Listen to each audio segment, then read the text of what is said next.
Olá, tudo bem com você? A Sociedade Criacionista Brasileira, presente no Brasil há mais de 50 anos, tem núcleos espalhados por várias cidades do Brasil. Há um núcleo em Maringá, há um núcleo em Porto Alegre, há um núcleo em Criciúma, o Nucri, minha cidade natal, e esses núcleos são como extensões da sociedade, atuando nessas cidades, localidades, promovendo o criacionismo em nosso país. A pedido do Nucri, eu estou gravando este vídeo, quero já enviar meu abraço aqui para os integrantes desse grupo, Núcleo Criacionista de Criciúma, Núcleo da Sociedade Criacionista em Criciúma, Nucri-SCB. Eles vão iniciar uma série de estudos com base em meu livro A História da Vida, que me deixou muito contente, até porque esse livro foi realmente concebido como uma espécie de introdução ao criacionismo. Ele contém, depois eu vou mostrar aqui para você, ele contém perguntas para reflexão no fim de cada capítulo, o que realmente favorece o uso dele em estudos, em pequenos grupos, ou como o Nucri vai fazer ali, uma série de estudos criacionistas para os integrantes e convidados. Esse livro tem uma história interessante. Na verdade, eu poderia dizer que ele traz os principais argumentos que me convenceram a deixar de ser darwinista e ser depois um criacionista. São os argumentos que me convenceram, que me fizeram mudar essa cosmovisão, meus paradigmas. Inicialmente ele era uma apostila. Eu fui reunindo ali citações, resultados de pesquisas, ideias, reflexões, e depois imprimi esse material, espiralei, e certa ocasião, não me lembro que ano foi, eu ainda era estudante de jornalismo lá na Federal de Santa Catarina e estava participando de um congresso universitário no antigo Catre, em Itapema, Santa Catarina. E o orador, o palestrante daquele evento, na ocasião, foi o Dr. Naor Neves de Souza Júnior, um geólogo adventista, criacionista, por muitos anos, foi professor no UNASP, campus Engenheiro Coelho. Ele tem um doutoramento pela USP, também formação pela USP. Enfim, um grande pesquisador e um homem de Deus também, grande amigo. Palestrou durante todo um sábado lá naquela ocasião, e no fim do dia eu procurei no privado e pedi para termos uma conversa. E ele foi super atencioso comigo. Eu mostrei a ele a minha apostila, que na época se chamava De Onde Viemos e Para Onde Vamos. Ficamos ali até quase meia-noite conversando, e ele me dando algumas orientações, e finalmente ele disse o seguinte: olha, Michelson, esse material está muito bom, você poderia, com alguma revisão, inclusive, publicá-lo. Enfim, eu guardei aquilo na minha memória, mas não via como pudesse publicar aquele conteúdo. Algum tempo depois, eu pensei, que tal se eu submetesse a leitura, esse material à leitura, ao crivo do Dr. Rui Carlos de Camargo Vieira, que era o presidente da Sociedade Criacionista Brasileira na época. Um tremendo de um pesquisador também, uma das mentes mais brilhantes que eu já conheci, engenheiro e fundador da SCB, da Sociedade Criacionista Brasileira. Autor de vários e vários livros. Enfim, eu enviei então aqui uma cópia desse meu material e os meses se passaram. Um dia eu estava na casa da minha então namorada, hoje minha esposa, Débora, e o telefone tocou. Era o Dr. Rui Vieira, ligando de Brasília, querendo falar comigo. E ficamos numa conversa ali na linha por mais ou menos 1 hora, e eu vi que ele tinha lido de ponta a ponta, de capa a capa, a minha apostila, fez várias observações, pontuações, ali pontuou alguns detalhes, anotei tudo, e isso contribuiu tremendamente para o aprimoramento daquela apostila De Onde Viemos e Para Onde Vamos. De modo que eu tenho uma dívida de gratidão enorme, não só por esse motivo, por vários outros, ao meu amigo Naor e também ao meu amigo, grande mestre e incentivador, Dr. Rui Carlos de Camargo Vieira. Tempos depois, já formado e tendo trabalhado como professor na Escola Adventista em Florianópolis, eu fui chamado a trabalhar na Casa Publicadora Brasileira, inicialmente como editor de livros didáticos e posteriormente passei por várias editorias aqui. Fui chamado em 98 no ano de 99, um dos editores sugeriu que eu apresentasse à comissão de livros a apostila De Onde Viemos e para onde Vamos. E a minha felicidade foi muito grande por saber que a comissão havia aprovado a publicação do livro, que aconteceu realmente no mesmo ano de 99, e aqui eu tenho na minha mão a primeira edição desse livro, que passou a se chamar A História da Vida, e o subtítulo, então, De Onde Viemos, para Onde Vamos. Formato bolso, né? Aqui a contracapa. Enfim, claro que eu fiz uma série de... Aqui tem a foto interna, né? Já faz tempo, você pode perceber, né? 1999. Essa aqui já, na verdade, era já a terceira edição, terceira impressão. Graças a Deus esse livro teve tem tido uma longa história editorial, né? Desde 1999. Então aqui está, né? O livro, a primeira edição, já é uma relíquia, né? Ok? Anos depois, eu não me recordo bem que ano foi que eu pedi à CPB para que me permitisse atualizar o livro. Eu acredito que faz uns 5 anos já, mais ou menos isso. O livro, naturalmente, que com o tempo foi ficando desatualizado, né, necessitando de revisões, de inserção de novas fontes. Então eu solicitei à CPB que me permitisse revisar o livro, fazer uma atualização completa, e então saiu a nova edição, revista e atualizada, que está aqui. A História da Vida, De Onde Viemos para Onde Vamos, né? A contracapa, com algumas recomendações aqui, Dr. Ricardo Camargo Vieira, Dr. Marcos Eberlin, Dr. Naor, Dr. Rodrigo Silva, aqui chancelando, né, a obra. Como eu disse para você, no fim de cada capítulo, eu acrescentei aqui, deixa eu mostrar um para você, perguntas para reflexão, porque eu pensei também nos alunos, em grupos, né? Grupos como o Numar aí, aqui está, olha. Pense e responda. Que pudessem eventualmente usar esse livro como um material didático, material de estudos.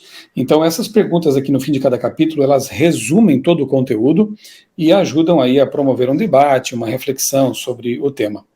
O Nucri vai usar inclusive um material que está à disposição no meu blog, criacionismo.com.br. Lá em cima no menu você tem o botãozinho Downloads.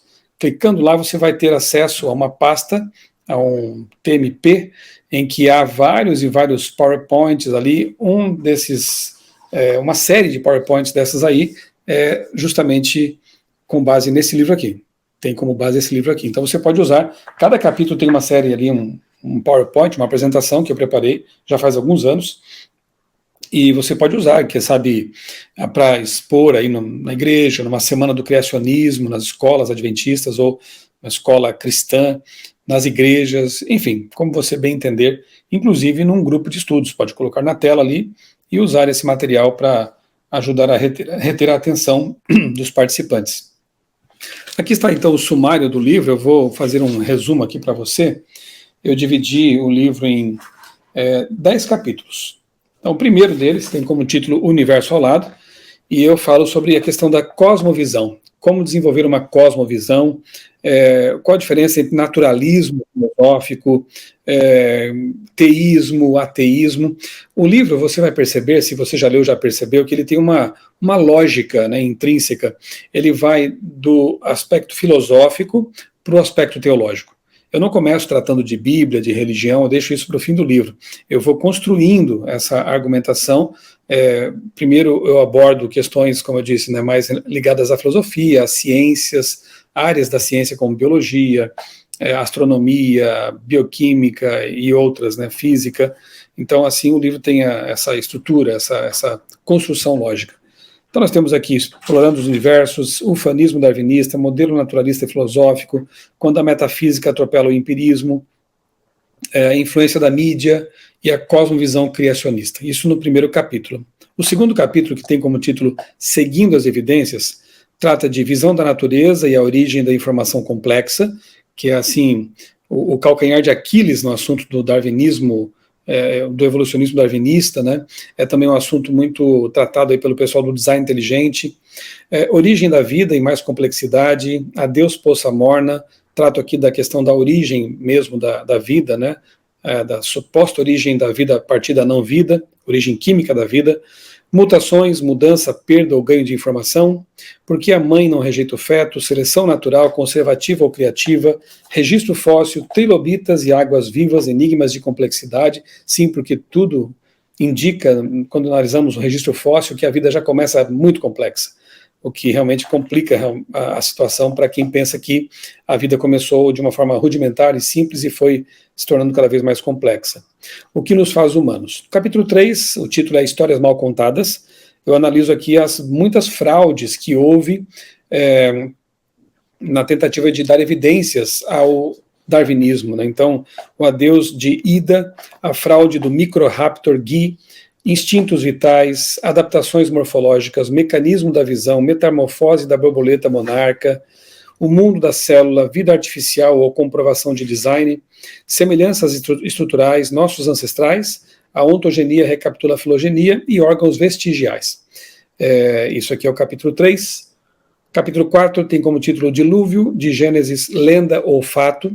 Aí começamos a entrar num relato bíblico e juntando aqui, né, argumentos bíblicos e também advindos da geologia e de outras áreas, e os subtítulos são A Arca de Noé, Maravilha da Engenharia Náutica, Uma Catástrofe Global, De Onde Veio Tanta Água, Evidências de um Dilúvio Universal, Castelo de Areia, Artefatos Humanos, Triste Recordação e Dúvidas sobre o Dilúvio. Por que é importante estudar esse tema especificamente? E por que ele mereceu um capítulo inteiro? Porque quando entendemos que houve uma catástrofe hídrica no planeta, muitos fenômenos geológicos observados na natureza se tornam mais compreensíveis. E a gente consegue acomodá-los, sim, num modelo criacionista. Quinto capítulo, o que aconteceu com os dinossauros.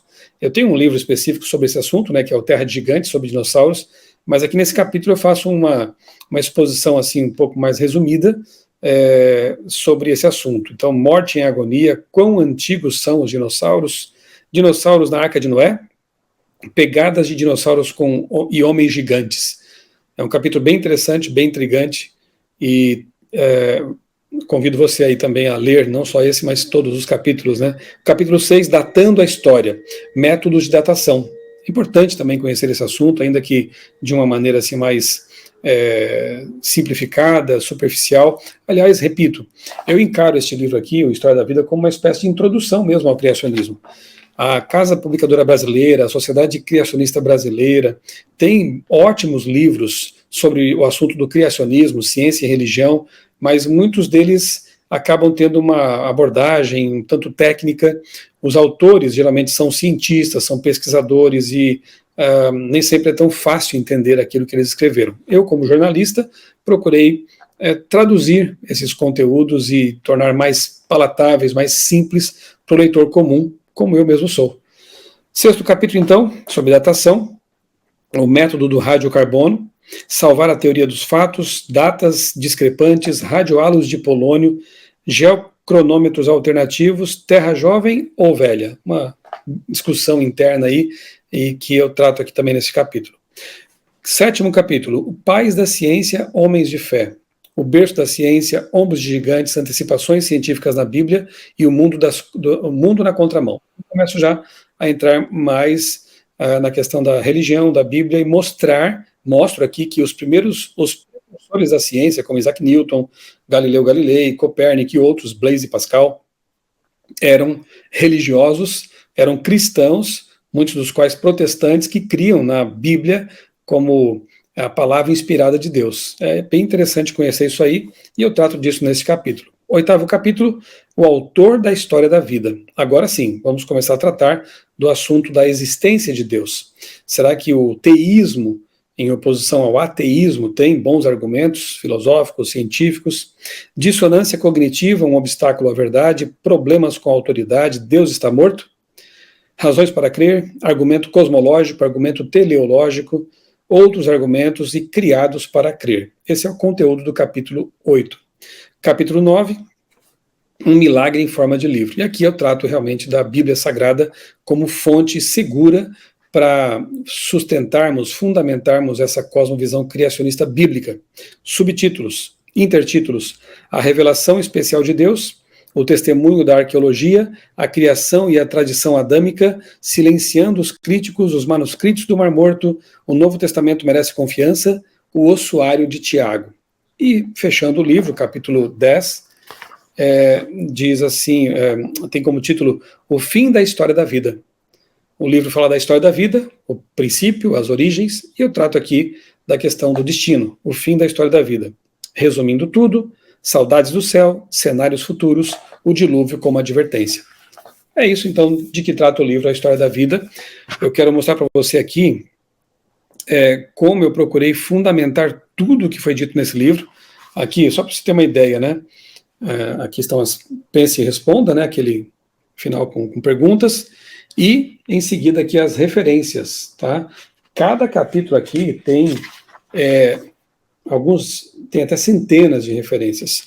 Tudo que eu afirmava nesse livro aqui, que eu mantive na segunda edição, eu procurei fundamentar com artigos científicos, pesquisas acadêmicas, livros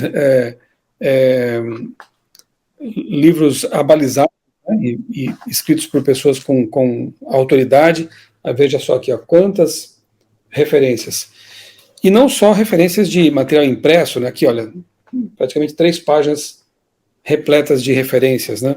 Não só de material impresso, mas também de muitos e muitos links para sites de publicações científicas, com artigos, com conteúdo complementar. Alguns vídeos também. Então você pode, levando esse livro, né, adquirindo esse livro, você não leva só o conteúdo que eu coloquei aqui, mas também, por meio das referências, você tem acesso a muitos e muitos outros conteúdos com os quais você pode se aprofundar no assunto.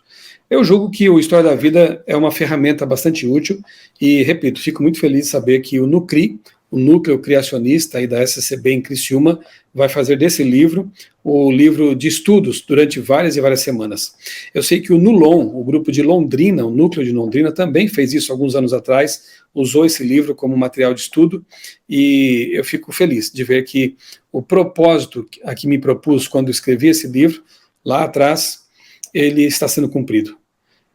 Grande abraço aí para o pessoal do NUCRI, grande abraço para os integrantes dos outros núcleos criacionistas também espalhados pelo Brasil, aqueles que ainda não têm, quem sabe, igrejas, escolas que se motivem também a criar um núcleo criacionista ali, é só procurar a Sociedade Criacionista Brasileira, tem o site scb.org.br, e as instruções para montar um núcleo são todas passadas ali por meio do site e também de contatos pessoais, tá bom? Deus abençoe todos vocês e que esse estudo, esse aprofundamento no assunto seja uma grande bênção, expandindo a visão de mundo de todos vocês e fortalecendo a cosmovisão criacionista e o trabalho também que tem sido feito por esses núcleos, especialmente o NUCRI, ali em Criciúma. Fiquem com Deus, um grande abraço.